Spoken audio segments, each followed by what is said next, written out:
All right, everyone. Well, today we have something very special. We have got a man who may or may not be the lost grandson of Cormac McCarthy, a man who will finally answer the question if there are true Scotsmen, a man who has personal beef with Christopher Rocchio and wants to dox him and have him have his books banned. Do you think Christopher knows that I've made this long running Empire of Silence joke on my channel? They say it's what you've made your career on. No, I have no idea if he knows or not. But we have a man whose successes only due to his lovely, lovely accent. David True. from Four True. Corners of the Page. Hello. Do you know what? We have interacted over Instagram and all the apps and commented, and I don't think we've ever met screen to screen, which is as good as you I think get this on is the Goodreads. first. Yeah. Yeah. It's nice to meet you. Yeah, good to meet you as well. And I'm not wearing it right now, but my Scottish credibility. I do, in fact, own a kilt, David. It wouldn't be much good wearing it now, but I had You a shouldn't. friend who has Scottish heritage, and I was in his wedding, and so we all wore kilts and sang in Latin, which was an experience. So there, I don't know if that gives me credibility with you, but there it is. My favorite thing as a Scottish person is that we've all convinced the world that the bagpipes are a good instrument. Oh yeah. No, and yeah, no, I love them. So is it that all dwarves are Scottish people, or all Scottish people are dwarves? Which Well, if one you is ever it? come to Scotland, you realise we're all actually about 2'4". And we just, whenever we travel abroad, we just use like never trickery to convince people otherwise. But no, we're the same. uh, so you're using some Inside a bagpipe, by the way, is actually a very tiny cat, and that's why when you do this with your arm, that's where the noise comes from. hey, I never knew that. That's good to know. Well, David was on, I think it was a stream that he was doing with our mutual friend, Zach Shea, recently. And he told a story about somebody getting rather upset at him for giving some details about, I think it was about Malazan, if I recall. Mhm. And that led me to thinking, I've been thinking about this topic of like spoilers. What counts as a spoiler, why people are concerned about them. And I'm not saying it's not valid, but like why people are. And because David had kind of brought it up and seemed to have had at least some experience with people being very concerned about this, I thought he'd be a good person to get on and just talk about spoilers, our experience with them, whether it's specific to sci-fi, fantasy, a couple other things like that. So, David, I don't know if you have any opening thoughts. A good way to start might be just sharing briefly that story again, and then so we can catch everyone up and then go from there. I look like I'm streaming from a marshmallow, don't I? Just realized, and the clothes aren't helping either. Yeah, of course I can. I actually have a few stories like this, which says more about me than anyone else. I have a history of spoiling things for people, or I did about 5, 6 years ago, and it's something I've really had to try and watch a lot more carefully and clamp down on. I don't know if anyone is subscribed to me, and if you aren't, you should be. Just kidding. You should subscribe to Zachary Shea, who was mentioned previously, who's a fabulous human being.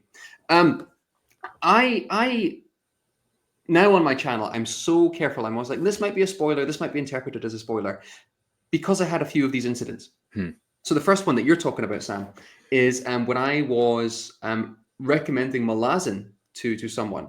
I said something. Can I say what it is? You know what it is, right? Yeah, so what we'll also do here because we're talking about spoilers here in this video, but we will also want to be mindful of other people not wanting them. So we'll be putting Yeah. timestamps down below if there's something that where we're like, here's a spoiler for the ending of the Game of Thrones show. Like I'll put a timestamp so you can skip past it if there's something that you're really concerned about. So for Malazan, yeah, we'll put in something in case somebody's worried about that. But I mean, I think this is pretty spoiler light. But yeah, continue. This is the issue. So I would call this a 3 out of 10 spoiler, right? What I said was, pause.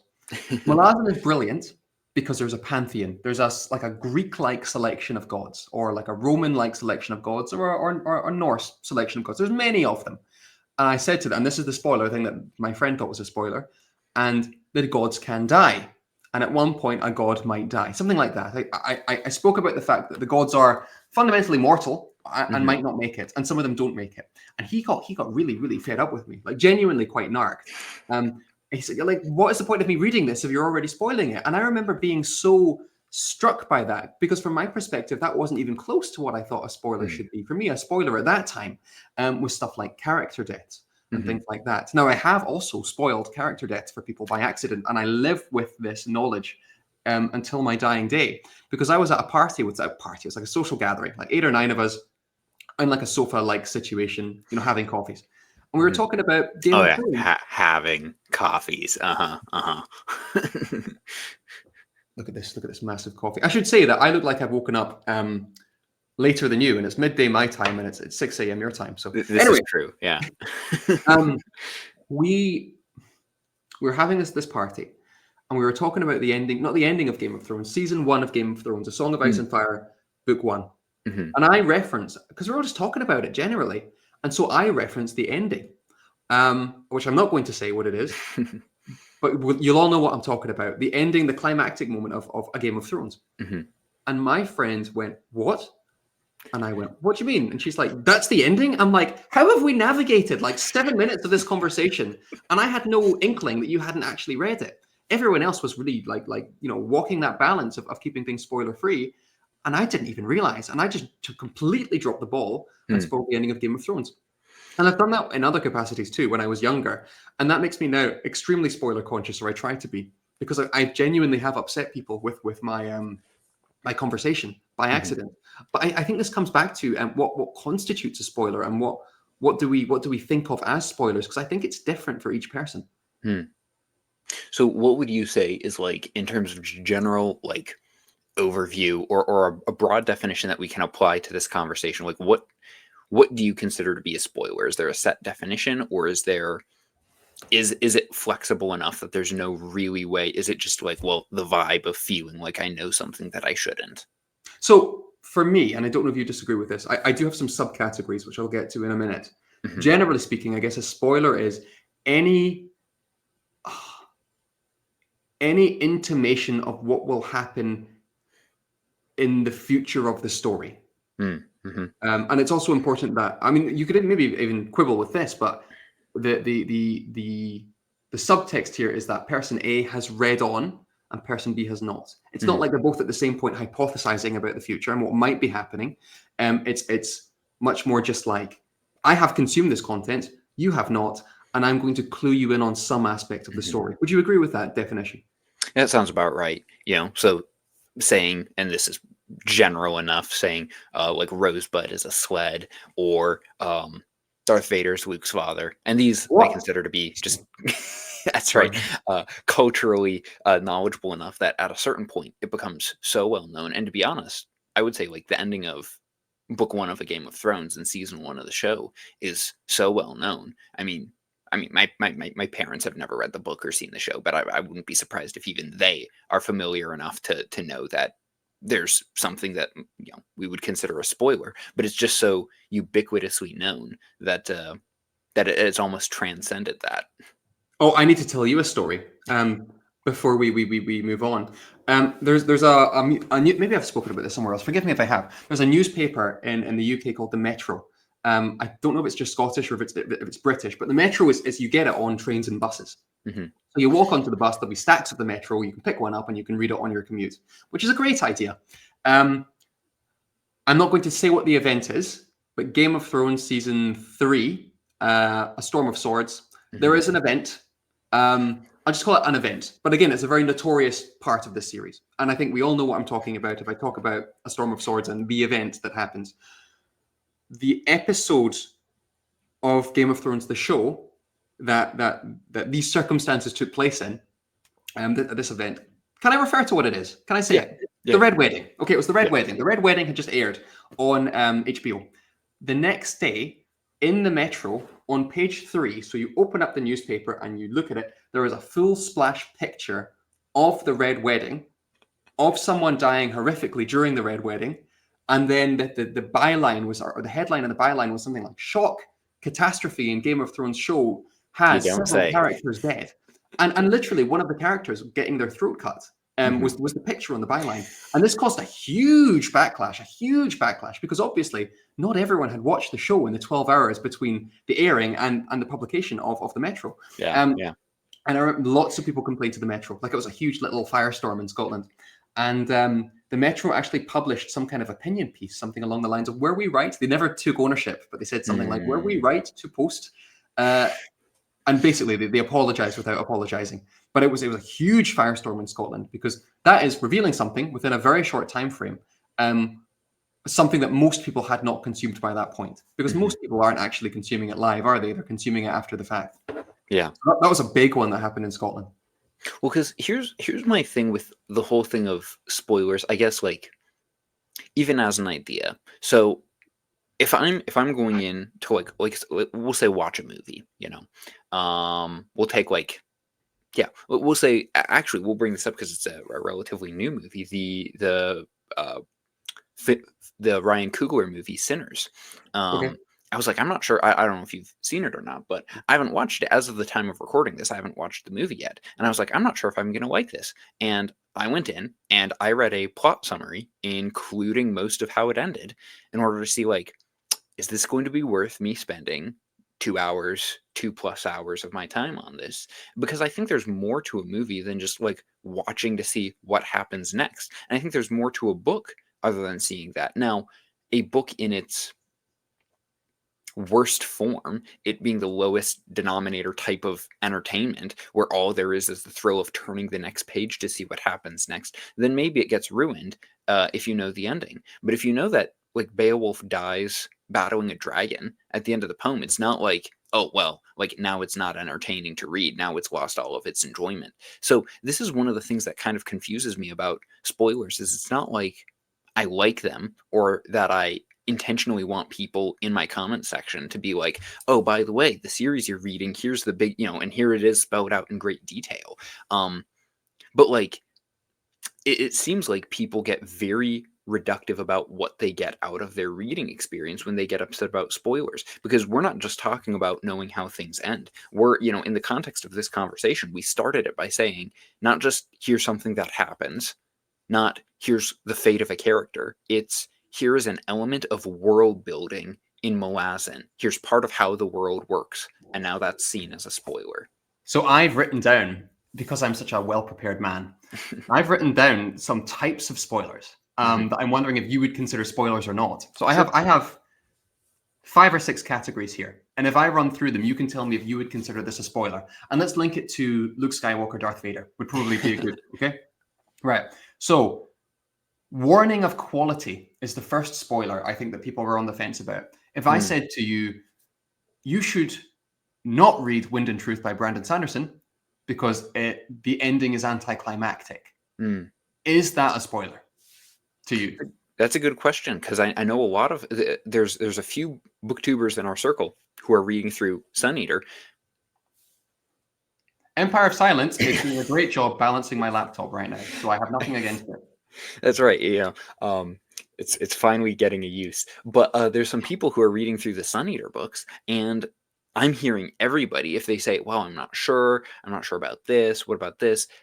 In the first few books, everyone's saying, "Just wait till Howling Dark and wait till you get to that ending." And I'm Yeah. like I don't disagree, but also like this is in the same way that a spoiler would. It might be slightly different, but it's certainly doing a similar thing, which is it's giving you a set of expectations going into Yes. it. You cannot be online and talk about the Dresden Files without hearing, "Oh, but wait till you get to changes." Wait, we'll get to changes later, but without hearing that and having an expectation going into that book. So, if it's not a spoiler, it's certainly adjacent in that it's setting up expectations. Yes. And you know what? It goes both ways, doesn't it? Like if I said to someone, get past book 1 of Malazan, books 2 and 3 are fabulous. I mean, I love book 1, but get to books 2 and 3, that will mess with someone's expectations as well. By Yeah. saying that, you are altering the way they will enjoy that story. Mhm. So maybe that's a separate issue as well, isn't it? It's not just whether that is constitutive of a spoiler. It's also inserting yourself and meddling with someone's reading experience. Mhm. Well, I think the quality one is really interesting because there are some people who would say, "Don't even tell me if you liked it. I don't even Right. want to know." Yeah. Right. Well, and this is where, um, like when we read books, it's not that we roll out of the crib and our little tiny baby hands finally land on, The Road by Cormac McCarthy, and we experience it for the first time devoid of any outside influence, or our little tiny baby hands, hey, look at that, land on, The Lord of the Rings for the first time. Like when you read The Lord of the Rings for the first time, or when you read Dune for the first time, odds are you've been hearing people say for a while that Dune is the greatest sci-fi novel ever written. Yes. Like no matter, unless you are literally going to a Barnes and Noble or a used bookstore is even better because they're going to be less likely to push certain books, and you just pick a random book out of a shelf, even if you hear such and such booktuber liked it. It was Stephen King's favorite novel. Yes. All of those things are going to be things that affect your experience. Like you don't have this ideal of like a virginal experience with a book. In some ways, is almost like it's almost fetishized by some people. Like it's so highly elevated, and it's like, well, like, but nobody really has that. So whether you know that it's about a farm boy leaving on an adventure, or that it's one of Murphy Napier's favorite books, like both of those are going to be things that set a certain type of expectation, and maybe that's not all wrong. Maybe that's just normal if you're going to be part of any book reading community. I mean, it's interesting that Dune is actually one of the examples I would give where I read it, having read all this hype and kind of had a slightly sour experience with it, where I enjoyed it, but like it wasn't as good as I thought. Whereas there have been books, very rare these days, the books I just pick off a shelf and see if I like it. Hyperion, actually, I knew nothing about. I'd heard the name and I found it in a used bookstore and I bought it, and I was just enraptured. And I think part of that was I didn't know what it was at all. And I didn't know that it had such a high kind of pedigree among sci-fi fantasy kind of aficionados. So I totally agree with that. Can I give you another spoiler that I'm wondering if you do as a spoiler? Structural spoilers. If I said to you, I'll do Wind and Truth. Or no, let's do Empire Strikes Back. Empire of Silence. Empire Strikes Back is a great movie. If I said that too, it's a great movie. That ends on a cliffhanger and there's a twist. Is that a spoiler? Because that's revealing the structure of the text of the movie to you. And I think some people would view, especially the twist bit, as inherently spoilerific. Yeah, like I'm sure everyone can do this to a certain extent, but I had a friend who got consistently, almost like clockwork, good at this. If he knew that a movie was famous for a twist, he'd be able to figure it out within the first hour because he's looking for it. He knows how good storytelling works, so he's looking for things being hinted at or things that don't quite add up or things that are being signposted. So yeah, once again, there's a certain level of like setting an expectation for what you're getting into with a story. Yeah. Yeah. Another one I think is interesting is premise spoilers. Where they're telling people how the story opens is itself a spoiler. And this is one I always get confused with when I talk about it on my channel. If you're telling people how the first kind of 100 pages go, is that a spoiler? And if so, where's the line there? How far can you get into the story before it becomes something that you're ruining someone's reading experience? So some people would say page 1 and some people would say page 100. Yeah. And I'm not sure there. I don't know if you've had any experience with that one. Well, there's a couple of examples. So this is something that I thought about because one of the key examples for this to me is Red Rising by Pierce Brown, which I don't know if you've read or not. I've not, but you can spoil it. It's okay. Okay. Well, I won't explicitly spoil it, but I'll kind of do what we just said about the premise. If you read Red Rising, the character realizes some very big things about the world around page 50 to 100 that completely change what the story will end up being. And so if you read the back of the book Red Rising, it's not going to tell you what the setup of the book is. It's going to tell you what's actually going on. And so I've wondered that, like, whenever I've pitched Red Rising, I've always gone with the setup because I think it's interesting enough that it'll hook people. But if you actually know what's going on, like, that's going to completely change your experience with those first few pages. And like another interesting one, obviously I like the Book of the New Sun by Gene Wolfe quite a bit. I do. In fact, in chapter 1 of The Shadow of the Torturer, Severian ends chapter 1 by saying, and just so you know, this is kind of the start of my journey that ended up taking me out of the Torturers Guild and making me where I would ultimately be, which is Emperor of Earth, by the way.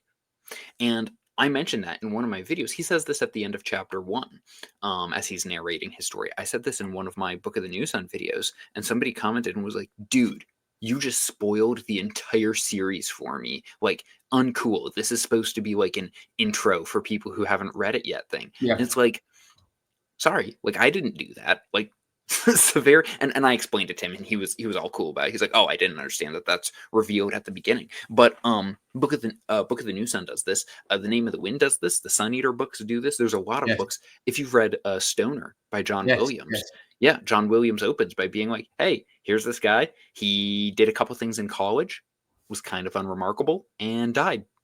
And now we're going to talk about it for another 200 pages. But there's a setting of like, we're all going to get on the same page, and the story's not going to be just about the thrill of turning the page to figure out what happens next, because I want you to be paying attention to other things, with this. Romeo and Juliet, it begins by saying, here's two star-crossed lovers that are going to take their life at the end of this. Like, okay, Shakespeare just spoiled his entire play, but it's because he wants you thinking about the ending as you're observing the story. And to most people, we'd call that a spoiler, but the author thought it was important because he wants you looking at other things. Mm-hmm. But there's still something like, let's go to the big type of spoiler, right? Which is like content spoilers, plot Mm-hmm. spoilers. Like I mean, you could also say that another type of spoiler we could maybe talk about is now in this day and age, there's lots of kind of people want to warn each other about certain content that's happening Yeah. in the book. If there's maybe, I mean, we both read R. Scott Baker, and there's parts of Baker. So let me go to this, then we'll come back to the plot, I guess. What could you call this? Maybe content warning spoilers, where when you have a book, especially an adult fantasy book, it might contain elements, and I'm not using this word glibly or tritely, I think it's genuinely the best word, that are triggering for some people. Mm-hmm. Some people might read a book and it might contain some form of assault that some Mm-hmm. people will really, really struggle and be upset with. It might contain some sort of bodily description that people might be upset with. It might contain some sort of trauma that people will be upset with. So there's also an issue here of how do we navigate the fact that people will not just maybe not enjoy this book, but might need a heads up about what's in it. Mm-hmm. And that could also be interpreted as slightly spoilery, but absolutely a necessary spoiler. Like there are certain, as we both read R. Scott Baker, I think we can both agree R. Scott Baker is an incredible writer. His skill is peerless. Yet at the same time, there are certain people, I'm sure that we both know, who should not read R. Scott Baker, not because they're lesser or inferior readers or not strong in any way. It just would not be from them based on the descriptions that are happening in that book. Yeah, they wouldn't get anything positive out of it, like there'd be no reason to read it other than self-hatred. I don't know. But you're not going to get anything and be like, wow, look at the craft. Wow, look at that character. Wow, look at what he's doing with this, theological idea that he's twisting. All they're Yeah. going to be doing is being like, wow, that's gross, or wow, that's super violent, or wow, this is depressing. There'd be nothing positive. So it's like, I mean, that technically, I guess, technically is a spoiler, but we wouldn't generally regard that as a spoiler because we understand in this day and age how necessary it is that people get a heads up into what they're reading. I guess the question there is that the responsibility of the reader to find these things in advance, or if it's something that should be kind of signposted on the text itself? But that's another one I was thinking about this morning. But going back to what I was talking about earlier, plot spoilers, right? Let's use should we do a character death? What's a safe character death from a text? Obi-Wan Kenobi. Obi-Wan Kenobi, great one. Okay, I think we can all agree that if someone has never heard of Star Wars whatsoever, and we sit them down to watch Episode 4, and we tell them, by the way, Obi-Wan Kenobi has a great death scene here, that is a spoiler, and that upsets, I would say, the vast majority of people. Like, I think most people would be annoyed if you sit them down and you say, by the way, can't wait till you see Obi-Wan Kenobi's death scene. Why is that? I guess would be the question I would pass to you. Why is it that people, including myself, would get annoyed by that? Why is that something that is kind of a social no-no in reading communities and in film communities? Well, because for as much as I say, you come to a text based on recommendations, based on reputation, you come into it with a set of expectations. And as much as I say, like, in some ways people need to get over it a little bit, still, there's this overriding truth, which is you only get to read a book for the first time once. And maybe we put too much stock in that, but that's a part of it, I think. Which is kind of funny because, like, once again, kind of going to the authorial thing, the crew that made the Lord of the Rings movies, when they're advertising the Two Towers, in every single trailer and on the poster had Gandalf on it. Every single Oh, one. really? Mhm. Interesting. Yeah. And when the same people, Peter Jackson and the Weta team, when they made King Kong, in every trailer, every major trailer that they put out, they showed King Kong. Whereas people were like, no, don't show him, like that's the big, because they said there's so much more to this than just being able to see the monkey or see the wizard. And we don't want you coming for just the one superficial reason. There's more to a story than just that. So I do think that there's sort of like, it is sort of like a double-edged sword there. But I think a part of the reason why it upsets people is because they assume that once they know what happens, it won't be interesting. And I think Yeah. good Yes. books, whether it's Stoner or Book of the New Sun or Sun Eater, there's more to a story than. I'm sorry, David. I will stop teasing you about it, but it is. It Is is there more sort of to for Sun me at this Eater? point. Is there more to Sun Eater, or does he just stay on that planet for another 3 books, moping Being about his existence? being sad and like Being angry, sad. but won't do anything about it. So, Yeah. but like really good books, should be able to get past that. You know.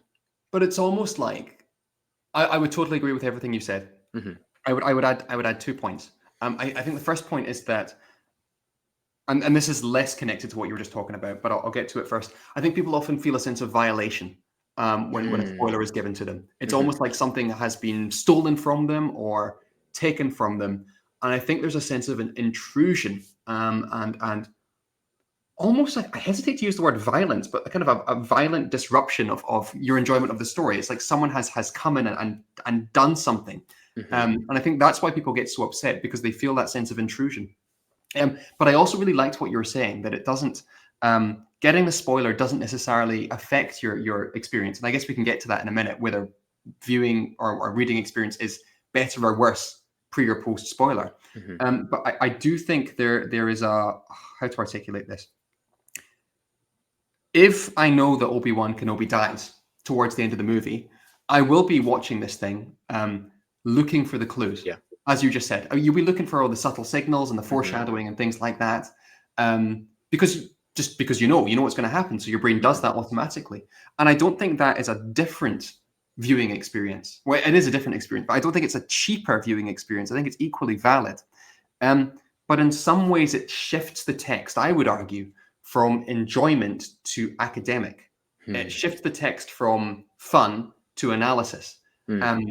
because you can't help but kind of try and predict things and solve this puzzle Mhm. because you've been given the final puzzle piece. So I do think being given spoilers disrupts the experience, because Mhm. it does take away from the fun. It turns it from reading a novel into some kind of almost math. Mhm. And I don't know if you agree or disagree with that.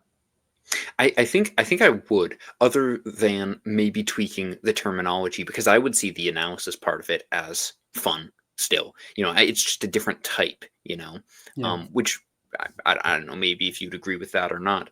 Because you're right, like it does change it. Like I just read Lord Foulsbane by Stephen Donaldson, um, which is famous for exactly one thing, Yeah. which I is that think there's Kevin. Sorry. it is famous for exactly one thing, which is that there's an assault in the book by Yeah. a main character. And that's all I'll say. But usually people know more than what I've described about what this is. And when I was reading it recently, as I'm going through it, the only thing I'm looking for and the only thing that I'm like anticipating is that. And then once the scene was over, I found there was a certain level of like, all right, the world's opened up. Like, what's next? Where's the story going to go from here? But because I knew this about the story going into it, it was like I was okay. When's it going to be? When's it going to happen? Leading up to it. So you're right that there is a certain set of expectation of like I'm going to be watching for this as I'm going through it beforehand. So first of all, I'll say I cannot fathom Donaldson's decision there in Lord Fellsbane. I read it years ago, so I might Hmm. need to reread it. But I remember reading that scene and being like, why? It's like the Hmm. ending of it. Hmm. Why? Why? Why did you include this? But That's I had no idea that scene was coming up. I read it, I think I was about 20. oh, you're kidding. And I was reading it and I'm just like, why? Why Yeah, did you do this? There's no reason for this. You yeah. like anyway, you all know what I'm talking about if you know the story of it. And if you Um, don't, you don't need to look it up you know what? either. It is A book, okay. a book that needs a content warning. Like that's the kind of book that I would give to a friend, but I'd also have to say, listen, in the back 20% of the book, this weird thing happens that's kind of tangential to the main plot, and you could maybe argue is thematic, but you also have to argue is deplorable. I think indefensible. Anyway, it's not a study, it's a conference proceeding, a conference presentation that someone gave actually this year. And I'll send you a link to you that you can post down below if you like. But I was trying to do some research just this morning into spoilers and effects of spoilers. And I found this conference proceeding that I thought would be interesting to read their quick literature review. So I should say that I have not analyzed this in any depth.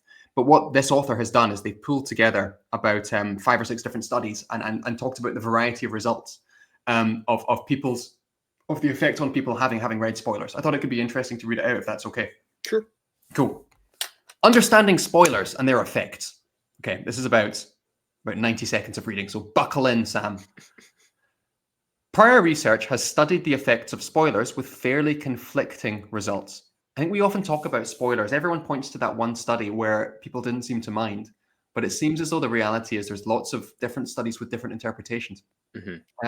So one study suggested that spoilers may lead to better box office performance, which is an interesting thing. If you spoil it, Spider-Man No Way Home, everyone kind of knew that those Spider-Men were coming back. That probably did affect box office success. Right. However, another study found a negative effect on revenue. One other study conducted studies that suggested that spoilers do not spoil text stories and even increase enjoyment. Another similar study found that spoilers did not necessarily spoil the viewing experience and actually, in some cases, improved it, especially with media where the ending has been received less favorably. So this study is How I Met Your Mother. So apparently, if you know that the ending of How I Met Your Mother is rubbish and that it's spoiled, that's kind of okay, because people don't seem to mind if the ending kind of falls flat. Conversely, another study found that unspoiled stories were more fun, suspenseful, and more moving and enjoyable. Another study found that spoilers presented before a story reduced enjoyment, while spoilers presented mid-story had no effect. That's interesting. When are you getting the spoiler in your reading journey? Another study, I should say, this doesn't say another study, I'm just being lazy and not reading the names out. Another study proposed that the effect of spoilers on the actual experiences is situational and may hence be sometimes negative and sometimes less so. One other study argued that spoilers can have negative effects because they make consumers pay less attention to the plot, which is interesting because that's kind of the opposite of what we were saying with the Obi-Wan Kenobi example. I guess the other thing there is, what is the spoiler? Is it one event or is it the whole story? Right, yeah. I'm almost done. One other study reported that the effects of spoilers may depend on whether the spoiled title is an adapted work or an original text. That's a really interesting point. Is this a retelling of Macbeth, or is this something entirely new? Right, yep. And then the last one, other research proposes that attitudes towards spoilers among television viewers vary, and that attitudes depend on people's self-identity as fans. So if you're if you're kind of a casual viewer, you might get more or less upset by something than if you're a hardcore viewer. So there's all these minutiae. Again, just going back to that point, when we talk about spoilers, it's actually much more kind of gnarled and knotted and complex than we might otherwise believe. Does it come down to, at the end of the day, is it just the difference between spoiling your initial emotional response to a story versus ruining the quality of the book in any way? I think that might be quite a good way of putting it. I do think your emotional response to a story is lessened with spoilers, and it's replaced by analysis, which you're quite right, is a different kind of fun, but it does feel a little bit more washed out to me, a little bit more grey. If I know that I think what it does, let's go back to Obi-Wan Kenobi. I will stop seeing Obi-Wan Kenobi as a character to empathize with, and I'll start to see him as a structural or device, some kind of element within the story who's serving a purpose. And that becomes much more apparent when you know where he's going. So I think that's a really good point there, that it's emotion versus analysis is what spoilers kind of swivel you towards, generally speaking. So if that's what they do, then it makes no difference whether it's, or maybe I should phrase this as a question. Does it make a difference if it is somebody, say like a bad reviewer, just blabbing about what happened and they say it, versus when John Williams, when Gene Wolfe, when Pat Rothfuss tell you how the series is going to end before it actually, I mean, famously, Pat Rothfuss has 2 full novels out in his trilogy called The Kingkiller Chronicles, and there has not even been a king that's appeared in the series. And there's never going to be. Yes, yes, Sorry. yes. So, Yeah. but the point being that like he's telling us something big that has yet to happen. So, with this question of the quality of the plot isn't affected, but your emotional response is affected, is there any difference between when a bad reviewer blabs about it versus the author deliberately telling you things beforehand? I mean, there's spoiler versus foreshadowing, right? And I would kind of Mhm, call what you're saying foreshadowing. I guess there's another issue there. I mean, someone like Brandon Sanderson will often not as narrator, not the narrator of someone inside the book, but literally mhm, Brandon Sanderson at a conference would just say something like, "Yeah, and that character's going to have an unhappy ending 3 books from now," and he'll kind of say something like that, occasionally. mhm, There's an interesting case there because that's sort of a middle ground. If mm. it's coming from the mouth of the author and it's not yet been revealed in story, Yeah. is that as severe a spoiler? I think that's a really interesting question that we haven't worked out as fans yet. I mean, we're also in this area where we can talk to the authors. Literally, you and I have both talked to authors, and sometimes they'll say, "Listen, read and find out," and sometimes they'll just say, "This is how it's going to end," Mhm. to a certain extent. So I do find that an interesting question, and that also leads to another interesting point, which is we're now in this digital space, and so I don't know if you know what happened when the Harry Potter books were released.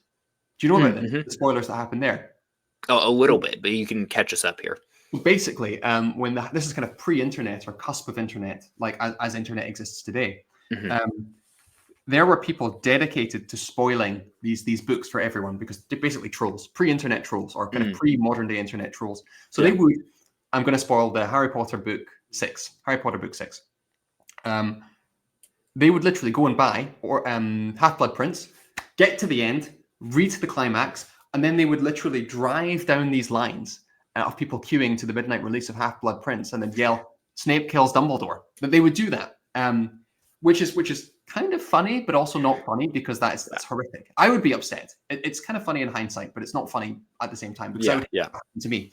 I guess there is an element of humor of someone like driving down a street and yelling something that in the scheme of things means nothing, but it's also deeply personal. Anyway, Yeah, yeah. um, we're now in the modern internet age where spoilers are everywhere. And I Mhm. think navigating spoilers online is a much more difficult proposition because you do have the modern kind of drive-by equivalent where you just be scrolling through Instagram and someone might post.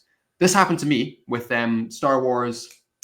What's episode 7? One of the bad ones. Force Awakens, yeah. Force Awakens. Literally, I was just scrolling through an internet article, and in the comments, someone posted a GIF of spoilers: Kylo Ren putting his lightsaber through Han Solo, Mhm, and they didn't even say anything. They just posted a GIF, so that mhm. you could not see it. Yeah, yeah. And so, although I was laughing about Harry Potter, I was quite annoyed by that because it did spoil the movie for me. This kind of drive-by troll spoiler thing does still exist. Um, Well, that could be a bigger question we have about the internet is the spoilers mixed in with the profanity and the pornography that you just scroll by even if you're not looking for it. It's like what? So, I think that's even just a yeah, problem with the internet as a yeah, yeah. whole. You don't know what you don't want to see until you've already seen it. Yeah. But there's also this issue now where even when everyone is behaving, everyone is trying their best. Let's forget the trolls. Everyone's Mhm. behaving. Spoilers are still an incredibly difficult territory to navigate. And especially for us as booktubers, we want to be careful of that. I don't know how your experience of comporting yourself online and trying to be sensitive of spoilers, what your experience has been there, Sam.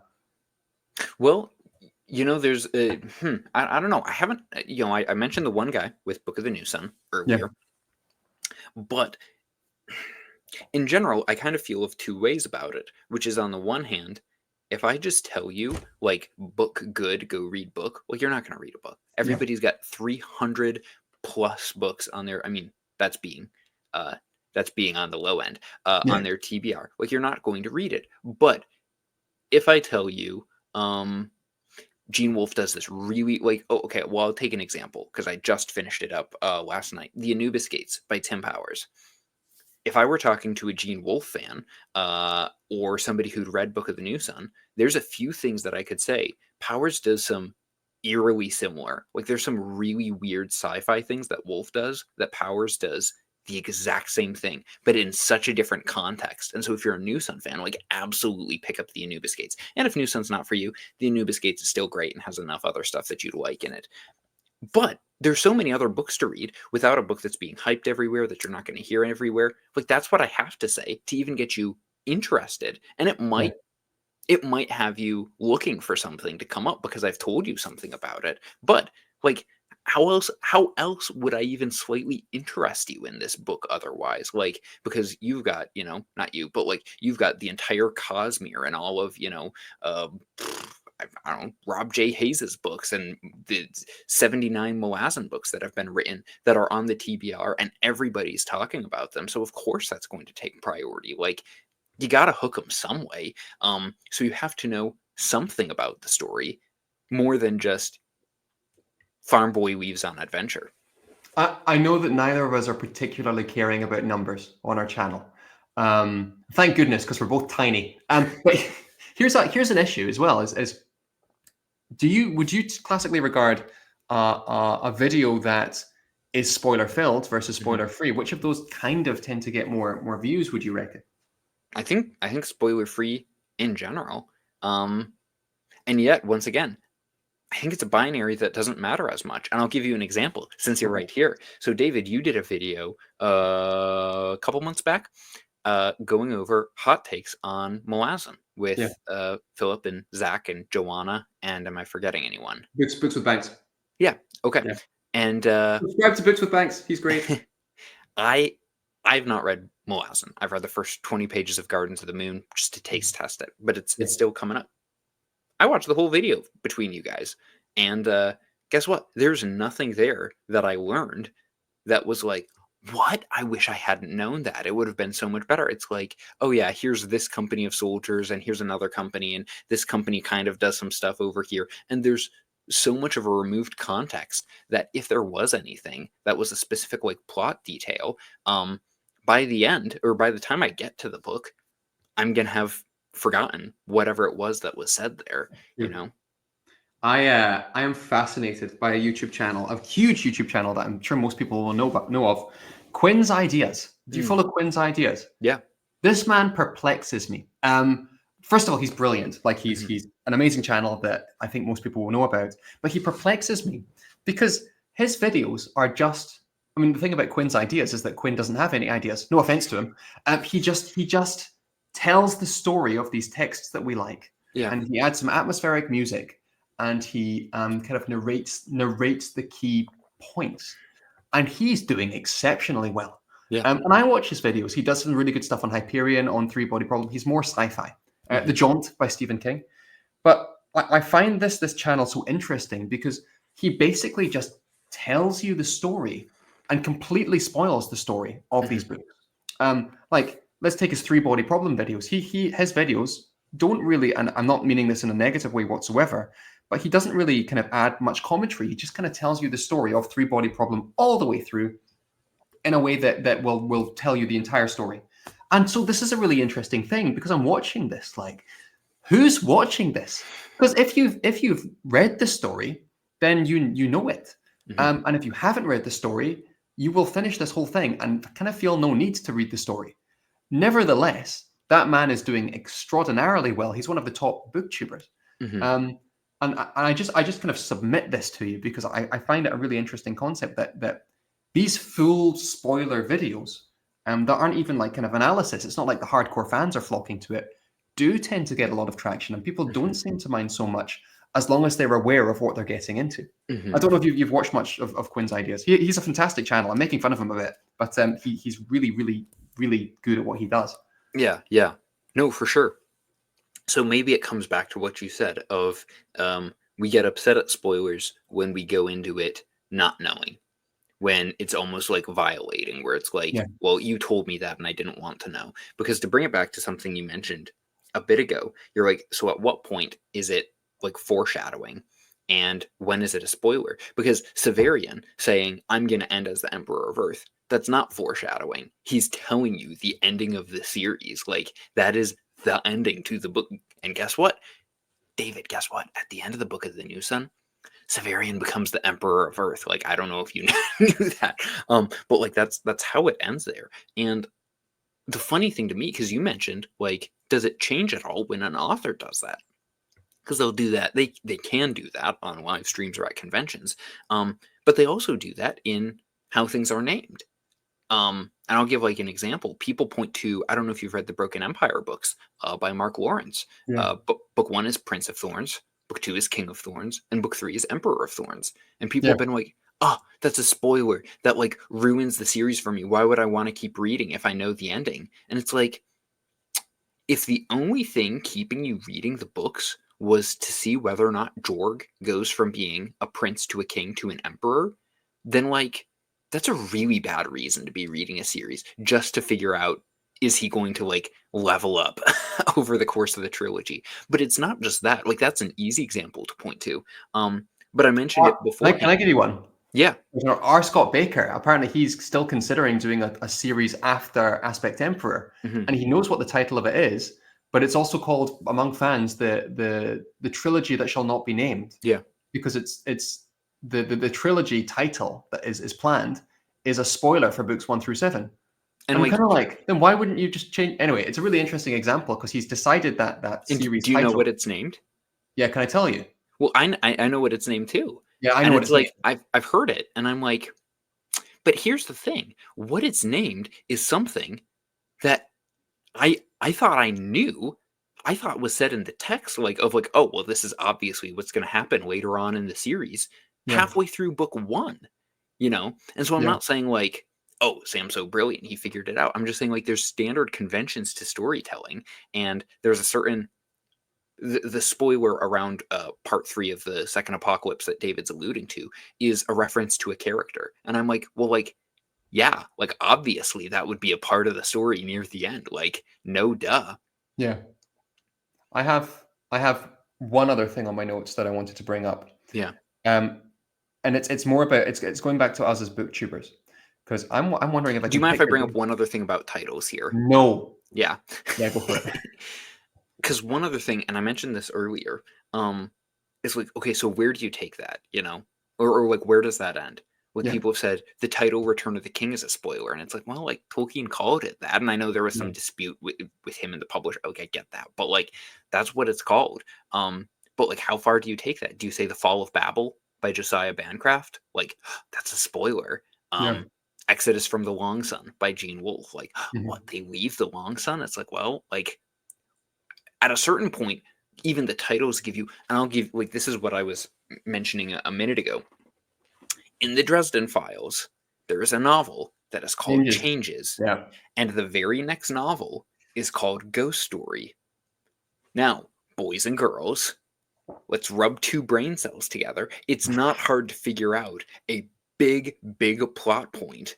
Do you know someone's going to be mad at you for even bringing this up? It's the titles of the books. Yeah. I didn't do it. Jim Butcher did it.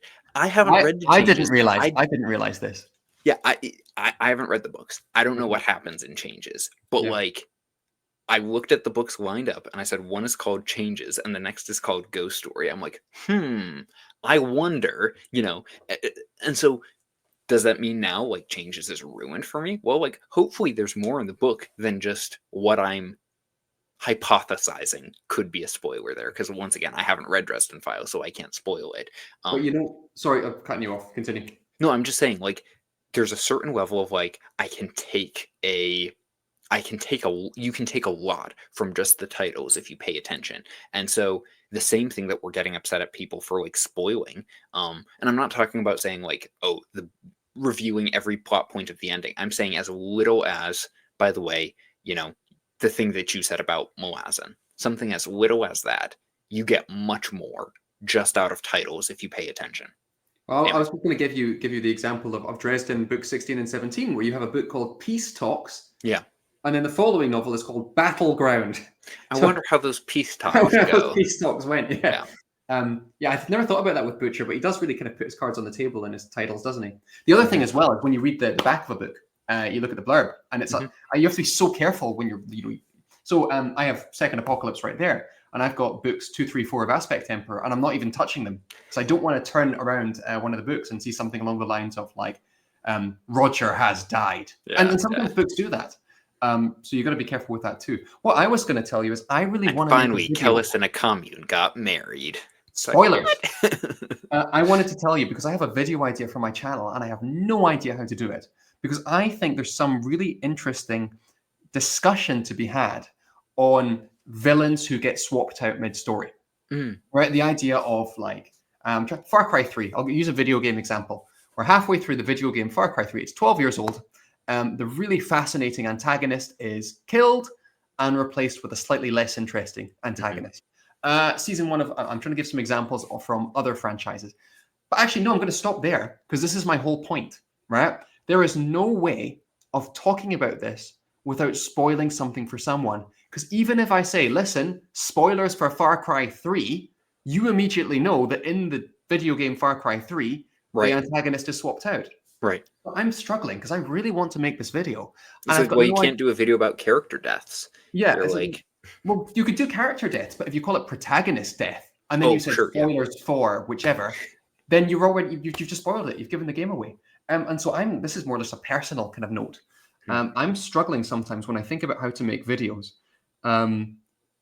really specific videos, how to talk about certain texts without giving the game away just by naming the text itself in relation to the topic of the video. I haven't figured out how to do it. And I don't think I can. I might just have to delete that video or not delete, I haven't made it. Or just say, listen, if you've clicked on this video, you should know that I'm going to name some text and even that is a spoiler. But there's no other way to do it, I think. Yeah. Yeah. Well, and that's why, like, if there's a really, like put it this way, I'll give a personal example. I read when I was, I say very young, I was a young teen. I read the first 2.5 books of A Song of Ice and Fire. How old were you? Like 14 when I started. Okay. Yeah. Okay. And I had not read fantasy like that before. And by halfway through A Storm of Swords, I'm like, I don't know who half of these people are. They're not Starks or Lannisters anymore. They're like, what are these like Tullys and, you know, these other side families? Like, I'm not following this. And so I put down A Storm of Swords. Like, actually, like going back and rereading it, I think it was probably about 5 to 10 chapters before the Red Wedding, just because I realized I wasn't tracking with it. And when I heard of how the show ended, I basically was like, well, I'll just never read that probably. And so I, as a lot of people that I know who have done this, didn't care about spoilers. I'm like, sure, tell me everything, feed it in, like whatever. And then a couple of years ago, I was like, you know what? I really miss that first book. Like, that first book was amazing. I want to go back to it. And I went through the whole A Song of Ice and Fire 5-book series, you know, as it is now. So you said you read through that 5-book series. Yeah, so I read through it all, and like, that's one of my top 10 favorite fantasy series, still to this day, knowing every major beat that was going to happen. And you know what I found is that my emotional investment in it wasn't lessened because there were a lot of smaller character moments that I was becoming invested in, rather than how's the Battle of Blackwater going to end. And, you know, another example would be, I've never played through The Last of Us, but I've watched the show. And if it's a really good video game, which everybody says it is, there should be more than just what's going to happen next with Joel and Ellie that'll keep me going through it, than because I know the ending. So why even play at this point? If that makes, because you were talking about that with the video game, and it made me think of that specifically. Like, there should be more to it than just, well, I've got to know what happens next. Yeah, it's an interesting one, The Last of Us, because now I'm thinking about the road, and all that there is in the road is these two characters. So again, it varies from text to text, doesn't it? This is the issue with spoilers. Having now talked about spoilers for an hour, we've come to no firm conclusions about any of it. We've recognized that it's a mess. But it depends on so many factors, right? Depends on the book, depends on the person, depends on again, I think that study, how far through the text you are, is a really interesting point. Depends on whether it's an adaptation. I think for me, and it's the reason that I'm slightly cagey on my channel with spoilers, although some people are far more cagey than me. Some people probably look at me and go that I'm merry with spoilers. But I think the most important thing is kind of graciousness and just that. I think, although it sometimes seems a bit too much, like, have you read it? Can I spoil it for you? I think that kind of grace is the best way to be. Unless you know the person and you know they're not spoiler averse, I think that kind of minimization of harm. Because if we head back to that word violating, If spoiling something for someone is violating, then it's best to walk as carefully as possible. Watch me now in a video or a live stream about 2 weeks from now, spoiling something by accident, having just said that. But I do think trying to have that grace is the best way forward. Well, because ultimately, the biggest spoiler is that we all die at the end of the book. So, speak for yourself. I'm going to live forever. It's the Scottish blood. Yeah. No, so just kind of what that calls to mind is, and somebody who I think actually does this and walks this line really well is Jordan from iWizard. I don't know if you've seen his stuff, but he calls it spoiler light that he's doing. In terms of his videos, because he talks about a lot of books that are not well. He talks about some that are well known, but he talks about a lot of ones that aren't necessarily the same 10 fantasy sci-fi series that you see recommended ad nauseum here in Fantasy Booktube. And so part of what he does, like we said, in order to hook you, is he'll tell you about the book, or he'll tell you a little bit more than maybe what you'd get off the back blurb, but it's all for the purpose of actually aiding your reading experience, because you wouldn't have read it at all if he hadn't told you those things. And so I think he does a really good job of walking that line between saying too much and saying not enough. And he comes from an academic background where it's like, no, you just talk about the ending of Oliver Twist openly. Like why would you not read it even if you know how it ends? Because that's how at least according to him, what things were like in discussing, classical literature. I think it's relational, isn't it? It's knowing the other person, and whether that's one person to one person, or whether that's kind of having a community and the community understanding what you're going to do and you understand what the community expects. I think that's what it comes back to, really. Yeah. Is knowledge of other, because books should be enjoyed, and I think hampering the enjoyment of anyone's experience of a text is not what we set out to do, unless it's Empire of Silence. That's right. So you heard it here. The holy war against Christopher Accio continues. No, well, David, thanks for coming on and talking with me about this. Like you said, I don't know that there's any clear ending, but hopefully there's a certain amount of the ending of it should be at least grace given, both to people who get maybe unduly upset about these things, and people who maybe are a bit loose-lipped when they should be more mindful of it. Yes. Grace is probably a good answer, to the question. So, because very few people except trolls are not trying. That's a really good point. I know we're wrapping up, but I think that's a really well said. The people who spoil things, it's not always intentional. It's rarely intentional. Very few are the Harry Potter drive-by, gift posting lunatics. It's true. That's true. Yeah. Do you have any final thoughts here before we land the plane? I really like you. I think you're great. Well, thanks, David. I like you a good bit as well. So a good bit. Wow. Okay, I see. I'm a man in the 21st century. I don't know how to express my emotions. I love you, Sam. I'm not married to you. Anyway, guys, if you haven't checked out David's channel, Four Corners of the Page, check it out. He's got some good stuff, and yeah, he's also reading R. Scott Baker. So if you want to be morbidly depressed and see another person talk about their journey through insanity in literature form, I mean, presumably David's going to be talking about it more because he's crazy enough to start Aspect Emperor, with those covers. Someone who I think it was Joanna, suggested to me that we should do some kind of Baker spoiler tag and have a big moment of catharsis after we finish it all. And because there's Malazan tags, there's Song of Ice and Fire tags. No one's brave enough to make a Baker tag. But I do think. So I know we're wrapping up. I think sometimes the conversation and we can talk about this another time. I think sometimes the content of Baker comes at the expense of talking about how amazing his writing is. And how terribly gifted he is. This is the main thing I told Sway. I said, everybody was like, oh, Baker dark, oh, Baker philosophy. Nobody said, this is a great fantasy writer. The fantasy stuff in these books is nuts. It's off the walls. And that's the philosophy stuff, it's there, but I could kind of take it or leave it. I'm this stuff about the Anasarimbers and the Shrank and the Skin Spies, I'm feed me more. This is great. Yeah, exactly. Oh. And everyone's willing to give that grace to Berserk and say Berserk is dark, but it's worth reading. And I would say Baker, in terms of content, depends on which scene, is proximal, and people don't seem to give Baker that chance in the way they do give Berserk that chance. And as it's relevant here, yeah, Berserk tells you basically a big chunk about the ending and a huge reveal about Griffith in the Black Swordsman arc before you actually see it play out. Like volumes 1, 2, 3, yeah. So anyway, sorry, I'm spiraling us again, but it was good fun. That's all right. No, thanks for talking with me, David. Like I said, everybody go check out his channel, and thank you for watching. We will see you in the next one.